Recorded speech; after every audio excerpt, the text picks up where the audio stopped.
Hello students, मैं हूं मोहित।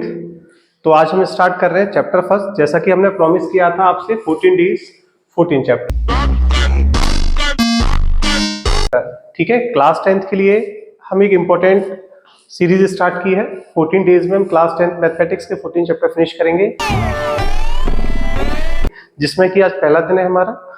हम पहले दिन पहला चैप्टर जो आपका रियल नंबर है, उसके वो सारे क्वेश्चन जो कि एग्जाम आपके बोर्ड एग्जाम में 100% आने वाले होंगे, वो आज सारे मैं आपको डिस्कस कर रहा हूँ। जो ये क्लास है, ये आपके बोर्ड्स के एग्जाम के लिए बहुत बहुत इंपॉर्टेंट रहेगी।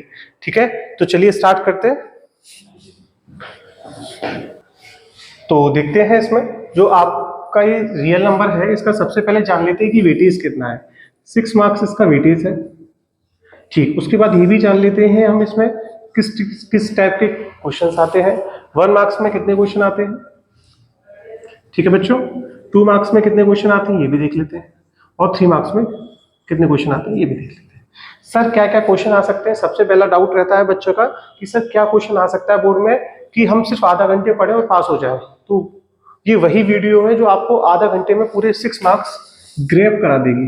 ये मेरा प्रॉमिस है 100%। 6 मार्क्स इसके आपके सिर्फ 30 मिनट की क्लास में आप ग्रैब कर लोगे। ठीक है, तो आप इस वीडियो को पूरा देखना। तो अब स्टार्ट करते हैं। चलिए, तो पहला टॉपिक है हमारा जो 1 मार्क्स में सबसे ज्यादा क्वेश्चन पूछा जाता है, वो है आपका एलसीएम और एचसीएफ। LCM and HCF. ठीक, तो मैं इसकी पोजीशन भी बता देता हूं पेपर में, ये किस पोजीशन पे आएगा। ये आपका एमसीक्यू फर्स्ट होगा, वो आपका फर्स्ट चैप्टर से आएगा। ठीक है, तो क्वेश्चन कैसे आप बनेगा इसका मैं बताता हूं आपको। देखते बच्चों, मान के चलिए आपके पास ए कोई नंबर है p की पावर 3 क्यू स्क्वायर, बी कोई नंबर है p की पावर 2 q की पावर 4। ठीक, ए कोई नंबर है आपके पास p की पावर 3 क्यू स्क्वायर, और बी कोई नंबर है p स्क्वायर और q की पावर 4। तो आपको इसका एलसीएम निकालना है। सर एलसीएम निकालने में बहुत दिक्कत आती है, हमें कैसे करें। मैं आपको ऐसे ही बताऊंगा, आप ऐसे कर लोगे। सर कैसे, अब देखिए, अब आप समझने की कोशिश करिएगा यार कि मैंने लिखा ए क्या है p क्यू स्क्वायर, बी क्या है p स्क्वायर q की पावर 4। तो आप इतना तो देख सकते हो कि 2 बड़ा होता है या 3 बड़ा होता है, 2 बड़ा होता है कि 4 बड़ा होता है। अगर आप सिर्फ इतना जानते हो तो आप इसका एलसीएम निकाल लोगे। अच्छा सर पॉसिबल है ऐसा? बिल्कुल पॉसिबल है, देखते हैं कैसे। एलसीएम आपको एल मतलब लोएस्ट कॉमन मल्टीपल, लेकिन आप इसको एलसीएम तो पढ़ रहे हैं, लेकिन आप समझेंगे क्या, एल को लोएस्ट मत समझो, इसको हाईएस्ट समझो। क्या समझो? हाईएस्ट। सिर्फ अपने माइंड में समझना है, ऐसा कोई रूल नहीं है, किसी बुक में नहीं लिखा। ठीक है, ये सिर्फ सीखने का एक तरीका है। तो आप इसमें देखिए ए और बी में सबसे ज्यादा पावर पी की कौन है, पी स्क्वायर बड़ा होगा या पी क्यू बड़ा होगा? सर पी क्यू बड़ा होगा, बिल्कुल ठीक। तो हम क्या लिख देंगे, पी क्यू। क्यू स्क्वायर और क्यू की पावर 4 में किसकी पावर हाईएस्ट है? सर क्यू की पावर 4, बिल्कुल सही बात, क्यू की पावर 4। तो सर ये क्या एलसीएम आ गया? हाँ बिल्कुल एलसीएम आ गया आपका। तो आप क्लियर है आपका। चलिए अब बढ़ते हैं अगले क्वेश्चन की तरफ। अगला क्वेश्चन देखते हैं अपना। अगला क्वेश्चन क्या है हमारा कि फाइंड द एचसीएफ। क्या निकालेंगे, ए और बी का एचसीएफ। तो लास्ट क्वेश्चन में आपने देखा होगा कि मैंने एलसीएम था, तो एलसीएम में मैंने क्या बताया था कि हाईएस्ट देखते हैं, एचसीएफ में क्या देखेंगे, लोएस्ट। ठीक है, तो चलिए ए इक्वल टू कितना था, पी क्यू स्क्वायर, बी कितना था मेरे बच्चों, पी स्क्वायर क्यू की पावर 4। तो आप मुझे बताइए सर पी की पावर 3 छोटा होगा या पी की पावर 2 छोटा होगा? डेफिनेटली बात है पी स्क्वायर छोटा होगा, तो आप क्या लिख दोगे, पी स्क्वायर। सर क्यू की पावर 2 है, क्यू की पावर 4 में कौन लोएस्ट होगा? सर क्यू की पावर 2। क्या सर ये एचसीएफ आ गया? हाँ बच्चों डेफिनेटली एचसीएफ आ गया। ठीक है, मुझे लगता है आपको समझ में आया होगा। बढ़ते हैं अगले क्वेश्चन की तरफ। हाँ तो बेटा देखते हैं, अब आपको एलसीएम भी निकालना आता होगा, एचसीएफ भी निकालना आता होगा। तो कोई बात नहीं, एक क्वेश्चन मैं करा देता हूँ जो पेपर में आता है। ठीक है, चलिए 1 मार्क्स के लिए ये क्वेश्चन नंबर 2। अब आपके पास मान के चलो 2 नंबर है। एक नंबर है आपके पास 144, एक नंबर है आपके पास 64। इनका आपको क्या फाइंड करना है, एलसीएम फाइंड करना है। ठीक है, एलसीएम ऑफ 144 एंड 64। तो कैसे करेंगे, जब बेटा आप एलसीएम करते हो ना तो दोनों को कंबाइन लिखते हो, 144 64। 2 7 जा 14, 2 2 जा 4, 2 3 जा 6, 2 2 जा 4। तो जो आपका लोएस्ट प्राइम नंबर होता है उसी से आप इसमें डिवाइड करते हो। 2 3 जा 6, 2 6 जा 12, 2 1 जा 2, 2 6 जा 12, 2 1 जा 2, 2 8 जा 16, 2 8 जा 16, राइट। 2 9 जा 18, ये हो जाएगा बेटा 2 4 जा 8, 9 जाएगा नहीं, 2 से डिविजिबल नहीं है, तो 2 2 जा 4, ठीक है बच्चों, ये हो जाएगा 2 × 1 = 2, 9, 9 किससे डिविजिबल होता है बेटा? 3 से, वेरी गुड, 3 × 3 = 9 और ये 3 × 1 = 3। तो देखिए बेटा एलसीएम हो गया 144 और 64 का, तो 2 के कितने फैक्टर बन रहे हैं? 1 और 2 कितनी बार रिपीट हो रहा है? 1 2 3 4 5 6, तो आप क्या लिख दोगे? 2 का पावर 6, ठीक है, और 3 कितनी बार रिपीट हो रहा है? 3 का पावर 2। तो ये आपका क्या हो गया बेटा? एलसीएम। कभी कभी पता है क्या होता है, कभी कभी क्वेश्चन में ये पूछ लेता है जो एलसीएम है इन नंबर का, उनकी पावर का ऐड कितना होगा, यानी इनकी पावर का सम भी पूछ लेता है कभी कभी, ठीक है ना। तो अब इनकी पावर का सम भी निकाल के आ सकते हो 8। तो आप क्वेश्चन जब भी एग्जाम में आए तो आप उसको बड़ी केयरफुल तरीके से पढ़ना, ठीक है। तो चलिए बढ़ते हैं एचसीएफ की तरफ। ये है बेटा एचसीएफ कैसे निकालते हैं, चलिए आइए। तो एचसीएफ के लिए क्या करते हैं बच्चों? 144, 64। एचसीएफ के लिए एलसीएम तो लेंगे हम इनका, लेकिन अलग अलग, क्योंकि हमें सेपरेट करना होता है इनको।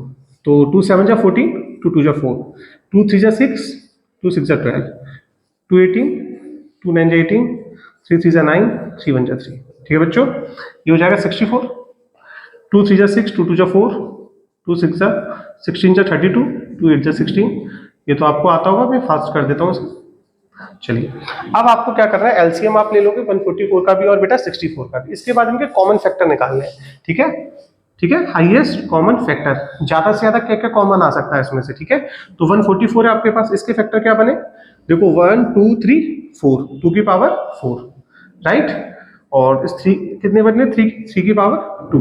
क्लियर बच्चों? अब इसमें देखो 1 2 3 4 5 6, 64 के पेयर क्या बनेगा? 2 की पावर 6 और 3 की पावर कुछ नहीं है तो क्या लगा लो? 0। तो अभी मैंने आपको सिखाया था एचसीएफ में जिसकी पावर कम होगी वो वाला आपका क्या होगा? एचसीएफ होगा। वो वाला क्या होगा? एचसीएफ होगा। चलिए स्टार्ट करते हैं 3 मार्क्स के लिए क्वेश्चन। 1 मार्क्स मैंने कंप्लीट कर दिया, 2 कर दिया, 3 कर दिया। ये वाला क्वेश्चन बेटा डेफिनेटली पेपर में आता है, तो आप इसको जरूर करेंगे, ठीक है। चलिए क्वेश्चन है, prove that √2 is a irrational number।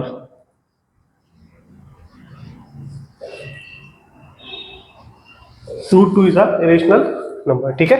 तो कैसे प्रूफ करेंगे? चलते हैं प्रूफ की तरफ। तो आप क्या करेंगे बेटा, आपको √2 को इरेशनल नंबर प्रूफ करना है। क्या प्रूफ करना है? Irrational number. तो आप इसको एज्यूम करके चलोगे कि ये रेशनल नंबर है।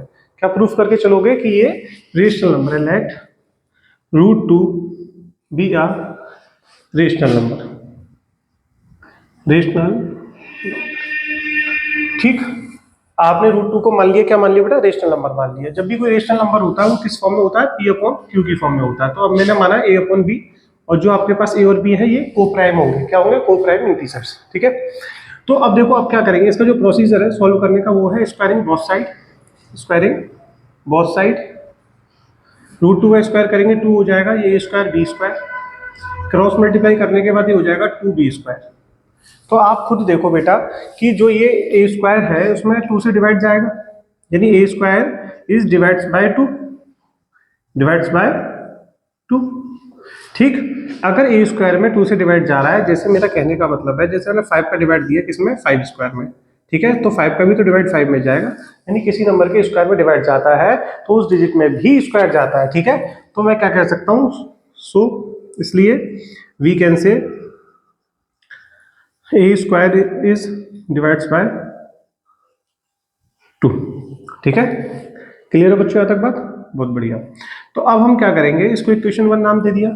अब जो A में 2 से डिवाइड जा रहा है A² में और A में 2 से डिवाइड जा रहा है, तो A क्या हो जाएगा? 2 is a factor of A, 2 is a factor of A, ठीक है। तो फिर करेंगे A की वैल्यू 2m पुट करेंगे, ठीक। 2m क्यों पुट कर रहे हैं? क्योंकि यह √2 है। अगर √3 होता तो 3m करते, √5 होता तो 5m पुट करते, ठीक है। तो फ्रॉम इक्वेशन 1, तो देखते हैं क्या कहती है इक्वेशन 1, ठीक है। A की जगह कितना हो जाएगा?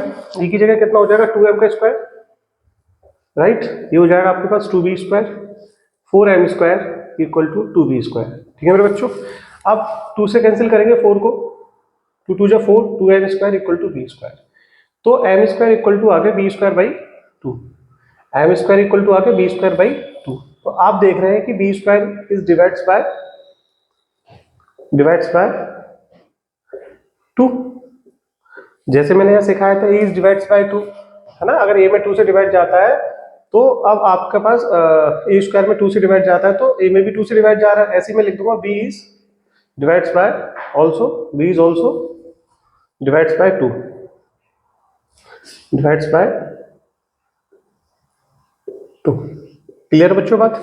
अगर बी में भी डिवाइड जा रहा है 2 से, ठीक है, तो आप क्या कह दोगे, b is a factor of, sorry 2 is a factor of b, 2 is a factor of, 2 is a factor of b. ठीक है बच्चों, तो आपने क्या देखा, 2 जो है वो ए का भी फैक्टर है और जो 2 है वो किसका फैक्टर है, बी का। तो आप क्या कह दोगे, 2 is a common factor, 2 is a common factor, common factor of a and such that 2 is a common factor of a and b. ठीक है बच्चों, अगर 2 जो है कॉमन फैक्टर है किसका, ए और बी का, तो क्या हो जाएगा, अगर एक कॉमन फैक्टर है किसका, ए और बी का, तो आप बोल दोगे 2 is a rational number. So 2 is a rational number, root 2 is a rational number, root 2 is a rational number. हमने प्रूफ कर दिया रूट 2 क्या है, रेशनल नंबर। लेकिन ये बात आप भी जानते, मैं भी जानता हूँ, root 2 is a rational number. तो जो हमने रूट 2 को रेशनल नंबर प्रूफ किया है, ये क्या है, कंट्राडिक्शन है, ये एक हमारा भ्रम है कि रूट 2 रेशनल नंबर है, जबकि रूट 2 रेशनल नंबर नहीं है। तो हम क्या कह देंगे, इट्स कंट्राडिक्ट, बट हम लिख देंगे it's contradict root 2 is rational, root 2 is rational. ये कंट्राडिक्शन है कि रूट 2 क्या है, रेशनल। ठीक है, रूट 2 क्या है, रेशनल। ठीक है, आप कह दोगे so it contradict root 2 is a rational number. ठीक है, रूट 2 क्या है, रेशनल नंबर है, but root 2 is a irrational number, rational number. ठीक है मेरे बच्चों, ये क्वेश्चन होता है यहाँ कंप्लीट। अब आपको क्या करना है, जैसे रूट 2 के लिए मैंने कराया वैसे ही आप रूट 3 के लिए करना, रूट 5 के लिए करना। ठीक है, रूट 2 के लिए, रूट 3 के लिए, रूट 5 के लिए बिल्कुल सेम प्रोसीजर रहेगा। बस आपको यहाँ क्या करना है, जब रूट 3 के लिए करोगे 3m कर देना, 5 के लिए करोगे 5m कर देना। ठीक है, एक ये क्वेश्चन पेपर में आएगा ही आएगा, एक क्वेश्चन और आएगा, वो इस वीडियो का लास्ट क्वेश्चन है। ठीक है, चलते हैं दूसरे क्वेश्चन की तरफ। चलिए चलते हैं अपने अगले क्वेश्चन की तरफ। ये है हमारा अगला क्वेश्चन। एक क्वेश्चन रूट 2, रूट 3, रूट 5 के लिए मैंने कराया है। अब ये लास्ट क्वेश्चन है, या तो वो क्वेश्चन आएगा आपके एग्जाम में या ये क्वेश्चन आएगा, दोनों में से क्वेश्चन आने का 100% चांस है। तो चलिए बच्चों करते हैं सॉल्व। तो आपको प्रूफ क्या करना है, proof that 2 plus root 5 is a rational number. तो मैंने बताया सेम उसी तरीके से, लेट 2 प्लस रूट 5, मैंने लेट किया 2 plus root 5 is a rational number. क्या बेटा, रेशनल नंबर। ठीक है, जब ये रेशनल नंबर होगा तो क्या आ जाएगा, 2 plus root 5 equal to a upon B.